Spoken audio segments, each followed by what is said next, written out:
కేంద్ర మంత్రి బండి సంజయ్ కుమారుడు బండి భగీరథను అరెస్ట్ చేయకపోవడాన్ని నిరసిస్తూ కరీంనగర్లోని ఏఐఎస్ఎఫ్ ఆందోళనకు దిగింది. రాష్ట్ర ఏఐఎస్ఎఫ్ అధ్యక్షులు కసిరెడ్డి మణికంఠరెడ్డి ఆధ్వర్యంలో తెలంగాణ చౌక్లో ధర్నా నిర్వహించారు.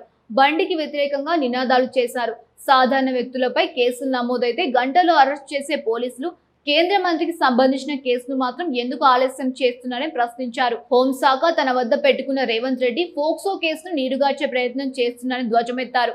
కుమారుడి లైంగిక వేధింపుల ఫోక్సో కేసుకు బాధ్యత వహిస్తూ బండి సంజయ్ వెంటనే తన మంత్రి ఎంపీ పదవులకు రాజీనామా చేయాలని డిమాండ్ చేశారు. ఒక మైనర్ బాలికకు అన్యాయం జరిగితే బీజేపీ నాయకులు ఎందుకు మాట్లాడడం లేదని, కేంద్ర ప్రభుత్వం బండి సంజయ్ ను మంత్రివర్గం నుండి భర్తీ చేయాలన్నారు.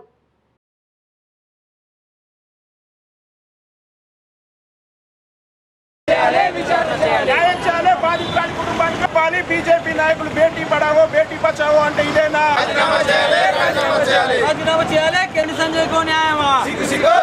ప్రభుత్వం ఇలా ఉన్నట్లు అనుమానం కలుగుతా ఉంది. ఇలా బీజేపీ నాయకులు తెల్లాలేస్తే బేటీ పడావో బేటీ బచావో అంటారు. కానీ ఇలా రాష్ట్రంలో ఉన్నటువంటి కేంద్ర మంత్రి కుమారుడే లైంగిక దాడి చేసినా ఇప్పటి వరకు దానిపై విచారణ చేయకుండా, ఇలా బాధితురాల కుటుంబాన్ని న్యాయం చేయకుండా, రక్షణ కల్పించకుండా రాష్ట్ర ప్రభుత్వం నిర్లక్ష్యం చేస్తా ఉంది. ఇలా ఎక్కడో రాష్ట్రంలో జరిగితే, మారుమూల ప్రాంతంలో జరిగితే గగ్గోలు పెట్టి ఎగిరెగిరిపడే బండి సంజయ్ తన కుమారుడు మైనర్ బాలికపై లైంగిక దాడి చేసినా ఇప్పటి వరకు దానిపై స్పందించకుండా ఉండడం సిగ్గుచేటు.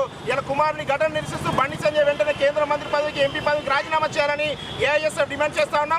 రాష్ట్ర ప్రభుత్వం ఫోక్సో చట్టం నిందితులు ఎవరైనా, ఎంత పెద్దవారైనా, ఎవరి కుమారుడైనా వదిలిపెట్టమని గగ్గోలు పెట్టే రేవంత్ రెడ్డి గారు ఇలా కేంద్ర మంత్రి కుమారుడు మైనర్ బాలికపై లైంగిక దాడి చేస్తే ఎందుకు మాట్లాడతలేరు, ఎందుకు విచారణ చేపడతలేరు, ఎందుకు నిందితులను అరెస్ట్ చేయకుండా కాలక్షేపం చేస్తారని ఏఐఎస్ఎఫ్ ప్రశ్నిస్తా ఉన్నాం. వెంటనే ఈ ఫోక్సో కేసు చట్టంపై ప్రభుత్వం విచారణ చేసి బాధితురాల కుటుంబాన్ని న్యాయం చేయాలి, నిందితులను అరెస్ట్ చేయాలి.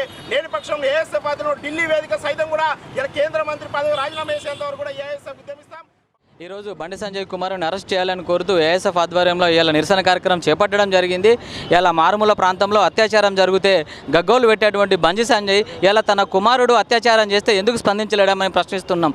అదేవిధంగా ఈ రాష్ట్ర ప్రభుత్వం చిన్న చిన్న కేసులకే అత్యంత ఉత్సాహం చూపేటువంటి ఈ ప్రభుత్వం మరి అలా ఒక కేంద్ర మంత్రి కుమారుడు అత్యాచారం చేస్తే ఎందుకు ఈ రాష్ట్ర ప్రభుత్వం మౌనంగా ఉంటుందని మేము ప్రశ్నిస్తూ ఉన్నాం. వెంటనే కేంద్ర మంత్రి బండి సంజయ్ తన పదవికి రాజీనామా చేయాలి. వెంటనే తన కుమారుడు ఉన్నటువంటి ఆ బండి భగీరథుని గారిని వెంటనే అరెస్ట్ చేసి జైల్లో వేయాలని మేము డిమాండ్ చేస్తున్నాం.